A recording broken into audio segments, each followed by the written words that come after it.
Hi hello welcome to my channel. ಈಗ ನಾನು ಹಾಗಲಕಾಯಿ ಸಾಂಬಾರು ಮಾಡ್ತಾಯಿದ್ದೀನಿ. ಹೇಗೆ ಅಂತ ನೋಡ್ಕೊಂಬರೋಣ ಬನ್ನಿ. ಹಾಗಲಕಾಯಿ ತಿನ್ನೋದ್ರಿಂದ ದೇಹಕ್ಕೆ ತುಂಬಾ ಒಳ್ಳೆಯದು, ಶುಗರ್ ಕಂಟ್ರೋಲ್ ಕೂಡ ಆಗುತ್ತೆ. ಹೇಗೆ ಅಂತ ನೋಡ್ಕೊಂಬರೋಣ ಬನ್ನಿ. ನಾನಿಲ್ಲಿ 2 ಹಾಗಲಕಾಯಿ ತೊಗೊಂಡಿದ್ದೀನಿ. ಚೆನ್ನಾಗಿ ತೊಳೆದು ಬಿಲ್ಲೆ ಆಕಾರಕ್ಕೆ ಕಟ್ ಮಾಡಿ ಇಟ್ಕೊಂಡಿದ್ದೀನಿ.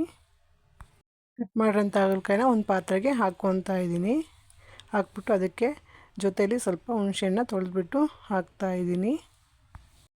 ಕಾಯಿ ಮುಳುಗೋಷ್ಟು ನೀರು ಹಾಕ್ಕೊತಾ ಇದ್ದೀನಿ. ಕಾಯಿ ಮುಳುಗೋಷ್ಟು ಹಾಕಿದರೆ ಸಾಕು. ಈಗ ಅದಕ್ಕೆ ಪ್ಲೇಟ್ ಮುಚ್ತಾ ಇದ್ದೀನಿ. 1ರಿಂದ 2 ಕುದಿ ಬಂದರೆ ಸಾಕು. ಅದು ಕಹಿ ಅಂಶ ಎಲ್ಲ ಹೋಗುತ್ತೆ ಹುಣಸೆಹಣ್ಣಲ್ಲಿ ಕುದಿಯೋದ್ರಿಂದನೂ. ಈಗ ಒಂದು ಮಿಕ್ಸಿ ಜಾರ್ಗೆ ಮಸಾಲೆ ಹಾಕ್ಕೊಳ್ಳೋಣ. ಸುಲಿದಿಟ್ಟಿರೋಂಥ ಬೆಳ್ಳುಳ್ಳಿ ಹಾಕ್ತಾಯಿದ್ದೀನಿ. ಒಂದು ಅರ್ಧ ಇಂಚಷ್ಟು ಶುಂಠಿ ಹಾಕ್ಕೊತಾ ಇದ್ದೀನಿ. ಒಂದು ಕಟ್ ಮಾಡಿಟ್ಟ ಈರುಳ್ಳಿನ ಹಾಕ್ಕೊತಾ ಇದ್ದೀನಿ. ಒಂದು ಅರ್ಧ ಕಪ್ಪಷ್ಟು ತೆಂಗಿನ ತುರಿನ ಹಾಕ್ಕೊತಾ ಇದ್ದೀನಿ. ಕಟ್ ಮಾಡಿಟ್ಟಿರೋಂಥ 2ರಿಂದ 3 ಟೊಮೊಟೊ ಹಾಕ್ಕೊತಾ ಇದ್ದೀನಿ.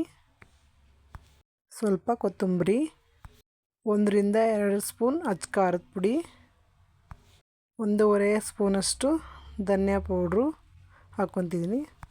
ಸ್ವಲ್ಪ ಬೆಲ್ಲ ಹಾಕ್ಕೊತಾ ಇದ್ದೀನಿ. 2ರಿಂದ 3 ಸ್ಪೂನ್ ಹುರಿದಿರೋಂಥ ಕಡಲೆಬೀಜ ಹಾಕ್ಕೊತಾ ಇದ್ದೀನಿ. ರುಬ್ಬೋದಕ್ಕೆ ಸ್ವಲ್ಪ ನೀರು ಹಾಕ್ಬಿಟ್ಟು ರುಬ್ಕೊತಾ ಇದ್ದೀನಿ. ಸ್ವಲ್ಪ ಸಾಫ್ಟಾಗಿ ರುಬ್ಬಿಟ್ಕೋಬೇಕು ಮಸಾಲೆನ. ಹಾಗಲಕಾಯಿ ಬೆಂದಿದೆ. ಈಗ ಅದನ್ನು ಬಸ್ತಿಯ ಪಾತ್ರೆಯಲ್ಲಿ ಹಾಕ್ಬಿಟ್ಟು ನೀರೆಲ್ಲ ತೆಗಿತಾ ಇದ್ದೀನಿ. ಅದಕ್ಕೆ ಸ್ವಲ್ಪ ತಣ್ಣೀರು ಹಾಕ್ಬಿಟ್ಟು ಚೆನ್ನಾಗಿ ತೊಳ್ಕೊಬೇಕು. ಅದು ಸ್ವಲ್ಪ ತಣ್ಣ ಆದಮೇಲೆ ಹಾಗಲಕಾಯಿ ಮತ್ತು ಹುಣಸೆಹಣ್ಣು ಇರೋದ್ರಿಂದ ಹುಣಸೆಹಣ್ಣೆಲ್ಲ ಅಲ್ಲೇ ಬಿಟ್ಬಿಟ್ಟು ಹಾಗಲಕಾಯಿನ ಮಾತ್ರ ತೆಗೆದು ಸಪ್ರೇಟಾಗಿ ಎತ್ತಿಟ್ಕೊತಾ ಇದ್ದೀನಿ. ಅದು ಬೇಯಿಸ್ಬೇಕಾದ್ರೆ ಹುಣಸೆಹಣ್ಣು ಹಾಕಿರೋದ್ರಿಂದ ನಾನು ಇಲ್ಲಿ ಸಾಂಬಾರಿಗೆ ಹುಣಸೆಹಣ್ಣೇನು ಹಾಕ್ತಾಯಿಲ್ಲ. ಈಗ ಒಗ್ಗರಣೆಗೆ ಒಂದು ಪಾತ್ರೆಗೆ ಆಯಿಲ್ ಹಾಕ್ಕೊತಾ ಇದ್ದೀನಿ. ಆಯಿಲ್ ಬಿಸಿ ಆದಮೇಲೆ 1 ಸ್ಪೂನ್ ಸಾಸಿವೆ ಹಾಕ್ಕೊತಾ ಇದ್ದೀನಿ. ಸ್ವಲ್ಪ ಕರಿಬೇವಿನ ಸೊಪ್ಪು ಹಾಕ್ಕೊತಾ ಇದ್ದೀನಿ. ಹಾಗೆ ಕಟ್ ಮಾಡಿಟ್ಟಿರೋಂಥ ಈರುಳ್ಳಿ ಹಾಕಿ ಚೆನ್ನಾಗಿ ಫ್ರೈ ಮಾಡ್ತಾಯಿದ್ದೀನಿ. ಈರುಳ್ಳಿ ಸ್ವಲ್ಪ ಫ್ರೈ ಆದಮೇಲೆ ಒಂದು ಅರ್ಧ ಚಿಟಿಕೆಯಷ್ಟು ಅರಿಶಿನ ಹಾಕಿ ಚೆನ್ನಾಗಿ ಫ್ರೈ ಮಾಡ್ತಾಯಿದ್ದೀನಿ.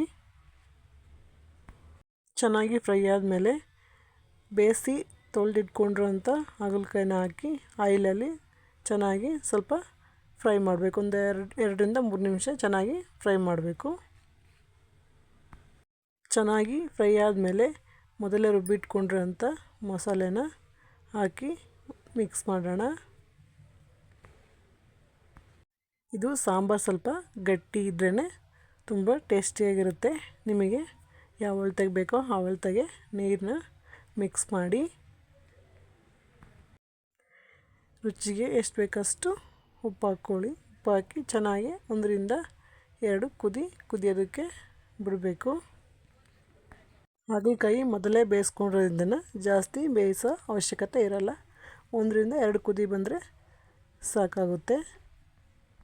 ನೋಡಿ, ಈಗ ಸಾಂಬಾರು ರೆಡಿಯಾಗಿದೆ. ತುಂಬ ಟೇಸ್ಟಿಯಾಗಿರುತ್ತೆ. ಒಂದು ಸರಿನಾದ್ರು ಟ್ರೈ ಮಾಡಿ. ಇನ್ನು ನನ್ನ ಚಾನಲ್ ಯಾರ್ಯಾರು ಸಬ್ಸ್ಕ್ರೈಬ್ ಮಾಡಿದ್ರೆ ನೋಡ್ತೀರಿ, ಪ್ಲೀಸ್ ಸಬ್ಸ್ಕ್ರೈಬ್ ಮಾಡಿ.